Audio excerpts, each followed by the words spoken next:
9 महीना पेट में रख के कितना दर्द सहेले माई, मौत से लड़ेली तब जाके हमनी के जीवन देवेले माई। एगो खरोच भी आ जाए दहिया पे हमनी के तो ढहक के रो देवेले माई। प्रणाम गोड़ लगतानी, हम प्रियेश सिन्हा रउआ सबके स्वागत करतानी। भोजपुरी में पहला बार जी बायोस्कोप लेके आइल बा आज जीवितिया स्पेशल प्रोग्राम महिमा जीवितिया व्रत के। हम माई के ममता और त्याग के बखान शुरुआत में ऐसे कहनी काहे कि माई के भगवान के ऐसा एगो चमत्कार मानल जाला जे अपन पेट में एगो जान के स्थान देवेले और ई बाद में ओकर हर आफत में रक्षा करेले। अपन बिहार, यूपी, झारखंड से लेके देश विदेश के कोना कोना में पूर्वैया संस्कृति से जुड़ल माई अपन लइकन खातिर कठिन व्रत जीवितिया व्रत करेले, जेकरा खर जीवितिया भी कहल जाला। एह व्रत में एक दिन पहले नहाए खाए होला, जेमे कोनो भी फल आ सब्जी के काटल वर्जित होखेला।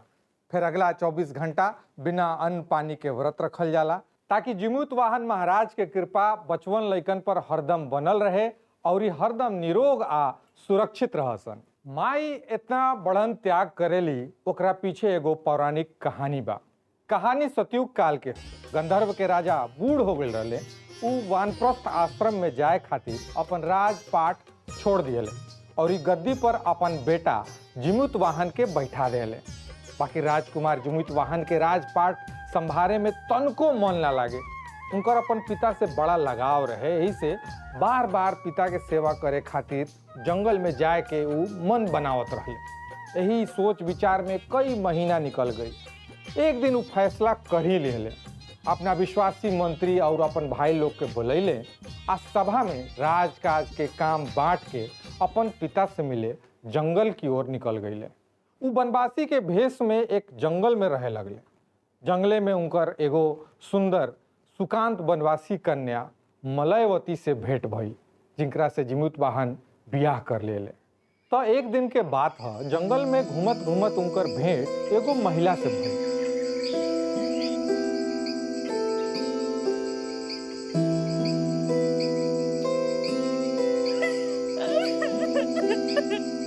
हमार बेटा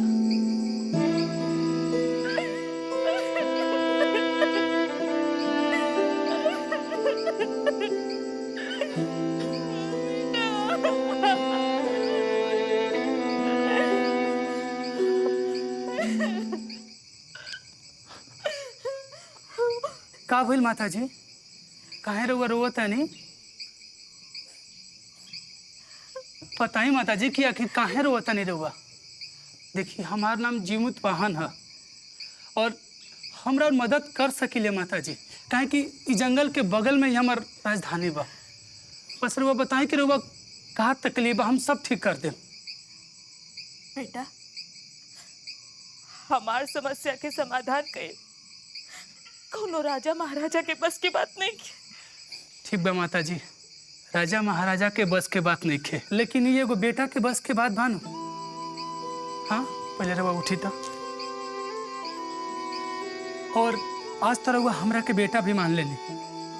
अब बताई ए नाते के रउआ का तकलीफ बा? बेटा, हम नागवंश से हैं और वो नागवंश गरुड़ देव के वचन से बंधल बा। हर रोज एक नाग के उनकर आहार खातिर देवे के वचन बा। आज हमार बेटा शंख छूट के बारे आ गइल बा। हमें को माई होके भी अपन बेटा के जान ना बचा सकेनी। बेटा, हमार बस एक ही गो बेटा बा। अगर ओकरा भी कुछ हो जाए तो फिर हम जी के का करब? इसे तो निमन ये होखी कि हम हो मर जाए। बेटा, अगर हमार मदद कर सकेला ना तो बस हमरा खातिर एको काम करता। हमरा के मृत्यु दंड दे दा। मृत्यु दंड दिया था हमरा के। माता जी, एक ऐसा दंड बा कि अपन बेटा के मरल मुंह देखला से पहले होकर माई मर जाए। ये दंड दिया था हमरा के, दंड दिया था। कैसन बात करते नहीं रहुआ? अरे ई बेटा के रहते अब रउआ कोनो चिंता करे के जरूरत नहीं है। चाहे वो बेटा राउर संग के चूर्ण होखे, चाहे जीवित वाहन होखस। मतलब ई माता जी कि अब हम ही राउर बेटा बने, तो संग चूर्ण के जगह अब हम जाए। ना बेटा ना, ऐसा अनर्थ हम ना कर सकेनी। तू भी तो केहू के बेटा बाड़ा ना, और अपन स्वार्थ खातिर कोनो दूसर माँ के कोख के हम ना उजाड़ सकेनी।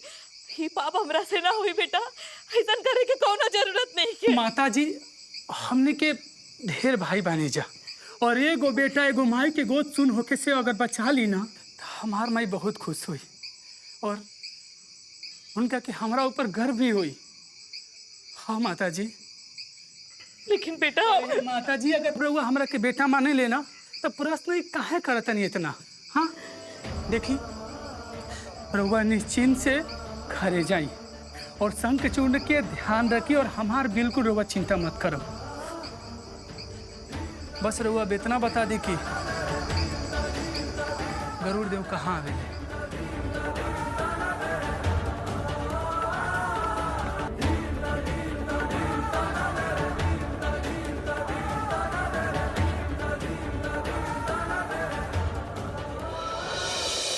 इतना कही के जीमुत वाहन वो जगह चल गईले जहाँ गरुड़ देव आके नाग के आहार करत रहे।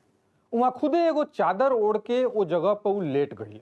तय समय पे गरुड़ देव अपन बड़ बड़ पंख लहरावत अइले और ई चादर ओढ़ के लेटल जीमुत वाहन पर चोंच मरले। ना ई कोनो नाग नहीं हो सकत, ना ई चिल्लाता और ना तनको आह भरता। जीमुत वाहन के शरीर से चादर खिंचले और चौंक गई। अनर्थ, घोर अनर्थ, हम एगो नर के मांस खाएं ई नहीं तो। आज तो संकटूर नाम के नाग के बारी में तू के हुआ और ओकर जगह पर कैसे आ गया? तोहर आत्महत्या करे के नहीं बा तो कोनो शेर भालू के आगे चल जा, हमरा से अनर्थ मत कराओ। हे गरुड़ देव, हमरा के क्षमा करी। हम एजा कोनो आत्महत्या करे के योजना से नहीं किया। हमार नाम जीमुत वाहन बा, और हम नाग शंख चूर्ण के बदले आयल बनी। कहे कि गरुड़ देव उनकर माई भी हमरा के अपन बेटा कहेली। बस आज उनकरे बदले आयल बनी। रहुआ हमरा के खा के उनकरा के छोड़ दी। विनती करते नहीं हे गरुड़ देव। नारायण, इतना बड़ा बलिदान बस एगो माँ के बेटा कही देला पर? तू तो बहुत बड़ा हृदय के मनुष्य बड़ा जीमुतवान। देखा, हम मनुष्य के भोजन तो नहीं कर सकत, यही से तू स्वतंत्र बड़ा। बाकी हमरा के त्याग से बहुत खुशी हुई। आज तू मांगा, क्या मांगे के चाहता रहा, हम तहार सब मुराद पूरा कर दे। हे गरुड़ देव, अगर देवही के बात हमरा के कोनो वरदान मत दी। हमरा के बस रहुआ एगो वचन दी कि आज के बाद रहुआ कोनो सर्प के ना मारम, और रहुआ जितना सर्प के मरले बानी रहुआ फिर से वो सबके जिंदा कर दे। तथास्तु, तू सच में बहुत महान बा। तू वरदान में धन दौलत अमर होके के आशीर्वाद मांग सकत रहला, बाकी अभियो तू दोसर के भलाई के बारे में सोचता। यही से हम तो के वरदान देत बानी, आज के बाद युग युगांतर तक लोग तोहरा के त्याग के प्रशंसा करी, तोहार कथा कही, तोहार व्रत करी, और तू जेकरा के भी आशीर्वाद देबा वो माई के लइका पर कौनो आँच ना। बहुत बहुत धन्यवाद। इतना कही के गरुड़ देव वहां से उड़ गईले, और वही दिन के बाद जीमुत वाहन महाराज के कथा सगरो लोक में फैल गई। जीमुत वाहन महाराज के जय। आज ए मंच पर हमनी के मना रहल बानी जा पावन पर्व जीवितिया के त्यौहार, जौन एगो माई अपन संतान आ ओकर स्वास्थ्य खातिर करेले। माई, मम्मी, आई, अम्मी, माँ, मॉम, मदर भाषा में फेर हो सकेला, बाकी प्यार और दुलार आ ममता में कोनो हेर फेर ना मिली। जब सृष्टि बनल तो सृजन के अधिकार माइये के मिलल। अगर माई शत्रुपा ना रहती तो इस संसार में मानव जाति के शुरुआत ना हुई। अगर माई शकुंतला ना रहती तो भरत ना पैदा होते। यदि भरत ना रहते तो तो भारत अस्तित्व में कैसे आई। अगर माई न रहती तो हमनी के ना रहती जा, ना हम कह रहल होती, ना रउआ सुन रहल होती। कहे के मने ही बा कि माई बाड़ी तो जहान के अस्तित्व बा। तो चली आगे बढ़ल जाओ। रउआ सभी लोगन के सुनावे जा रहल बानी उ चर्चित कहानी जेमे एगो चील आ सियार के कथा बा जौन हजारन साल से चलत आ रहल बा। जीवितिया के दिन व्रतिन साँझ के नदी में नहिला के बाद बरियार के अखबारी भरेला लोग आ ओकरा बाद पूजा करके ई कथा सुनेला। रउआ भी सुनी। हजारों साल पहले के बात ह। तब एक ही घाट पे जंगली जानवर और इंसान पानी पिए और केहू केहू से समस्या ना रहे। तो नर्मदा नदी के किनारे जंगल में एगो चील आ एगो सियारन रहली सन। दोनों बहुत समझदार और मिलनसार रहल। तो एक दिन नदी के किनारे कुछ मेहरारून लोग के नहात आ ओकरा बाद जीवतिया के पूजा करत व्रत करत देखल सन। तो ओकनी के मन में भी कामना भइल कि हमरी के भी ई व्रत कइल जाओ। अगला साल वही तिथि के चील आ सियार दोनों व्रतिन के साथे नदी में नहेली आ व्रत कैली। जीवतिया के पूरा दिन तो बीत गई, लेकिन जैसे जैसे रात भइल तैसे तैसे सियारन के भूख लागे लागल। चील तो अपन रात काट लेलक, लेकिन सियारन से भूख बर्दाश्त ना भइल। भूख ना रोकाई तो उ चोरी से 2 दिन पहले के रखल मांस खाए लागल। ई जब हड्डिया चबावत तक कड़कड़ के आवाज आवे। चील अन्हारे में पूछे, का सियार का बाजता? सियार कहे, ए खाना नहीं खैले नु तो वही से पेट अड़ोड़ रहल बा, गड़गड़ा रहल बा, वही के आवाज सुनाई दे रहल बा। चील तो असलियत बुझ गई, पकिर कुछ कहलस ना। वो अपन नेम धर्म से व्रत पूरा कैलस। सियार डकार मार के सूत गई। कहावत बानू कि ए जन्म के कर्म अगला जन्म में चुकावे के पड़ेला। तो ई जिंदगी बीतला के बाद अगला जन्म में दोनों के संजोग से मनुष्य योनि में जन्म भइल आ दोनों बहिन बनली सन। सियारिन बड़ी बहन आ चील छोट बहन। चील अपन व्रत पूरा समर्पण से कैले रहे। यही के चलते मनुष्य जन्म में ओकरा कई गो पट्ठा लेखा बेटा भइल। बाकी सियारन के सगरो लइका या तो पैदा होत मर जासन आ ना तो गर्भ धारण करते वक्त मर जासन। सियारन के देख के डाह हो गई। उ कई बार चील के बच्चा के भी मारे के कोशिश कैलस, बाकी हर बार लइका जिमुतवाहन महाराज के प्रताप से बच जासन। चील के पुण्य प्रताप से ओकरा पिछला जन्म के सब बात याद रहे।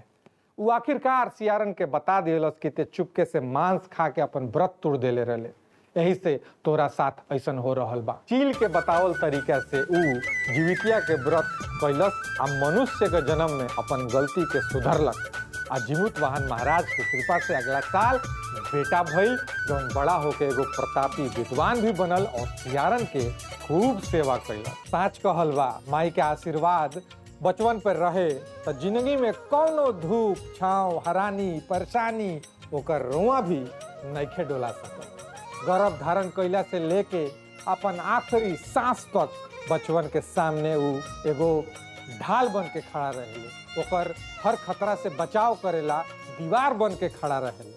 बच्चा हजारन किलोमीटर दूर कोनो छोट मोट बात पर भी उदास होके तो वही बेरा माई के दिल भी बैठ जाला। ओकरा बिना फोन मैसेज के डायरेक्ट हार्ट से सिग्नल मिल जाला। काहे कि हमनी के माई के करेजा के ही तो टुकड़ा हैं, ओकरे तो हिस्सा हैं, उहे तो हमनी के सृजन कैले बिया। I love you mummy.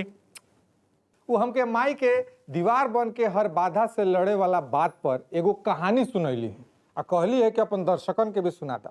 तो हम सुना देतानी कि 2022 में ई सच्चा घटना है। मध्य प्रदेश के अर्चना चौधरी अपन 15 महीना के नवजात लड़का एक तरीके से बुझी उ लेके खेत में जात रहली, तबे एगो बाघ उनका बेटा पे झपट्टा मार देली। तुरंत बाघ के सामने अपने आप के कर देली, ओकरा से लड़े लगली। कहाँ एगो तगड़ा 8 फुट के बाघ आ कहाँ वो एगो साधारण से महिला जेकर हाथ में वो 15 महीना के लड़का रहे। लड़ाई कुछ देर तक चलल। बाघ के गुर्राहट और लड़का के चिल्लाहट सुन के गांव के लोग भी दौड़ आई। तबले अर्चना बाघ के ओकर औकात दिखा देली कि तोहार पाला कोनो माई से पड़ल बा। वो अपन लड़का के बचा लेली, काफी घायल हो गईली, पर माई के बहादुरी के सम्मान बा। माई के बलिदान के बात होता तो हम रानी लक्ष्मीबाई के नाम कैसे भूल सकें। रानी लक्ष्मीबाई के किला पर जब अंग्रेजन के हमला भइल तो वो अपन बेटा दामोदर राव के पीठ पर बांध के अंग्रेजन से लोहा ले ली। हर हर महादेव। उनका और ही उनका बेटा के राह में जौन भी अंग्रेज आयल ओकर चोखा चटनी बना दे। फिर दामोदर के लेके वो 20 फीट के ऊंचा किला से अपन घोड़ा के सहारे कूद गई, फान गई। कुछ ऐसा प्यार रहे माता रानी लक्ष्मीबाई के अपन बेटा दामोदर से। गांव कस्बा अब वीरान हो गई बा, घर आंगन अब सुनसान हो गई बा। लड़का फैका सब शहर के हो गई सन। गांव में अब केहू बाचल बा तो खाली माई बाप। माई अब बूढ़ हो रही बिया, हमेशा दमकत चमकत चेहरा अब झूरे लागल बा। घर मुड़ी पे उठाए वाला माई अब पैदल 2 डेग नइखे चल पावत। राउर बचपना के छोट छोट बात याद रखे वाला माई अब राउर चेहरा भी भुला रहल बिया। जौना के तारा रउआ रहनी अब उ जगह मोतिया बिंद ले रहल बा। रउआ बड़ हो रहल बानी और धीरे धीरे माई बच्चा हो रहल बिया। बचपन से राउर और बात मनलस, अब रउआ ओकर जिद मानली। जानत यह कि रउआ दिवाली में जाए, लेकिन हो सके तो रास्ता भुला के रउआ पहले ओकरा लगे चल जाई। राह देख रहल बिया माई, राह देख रहल बिया माई।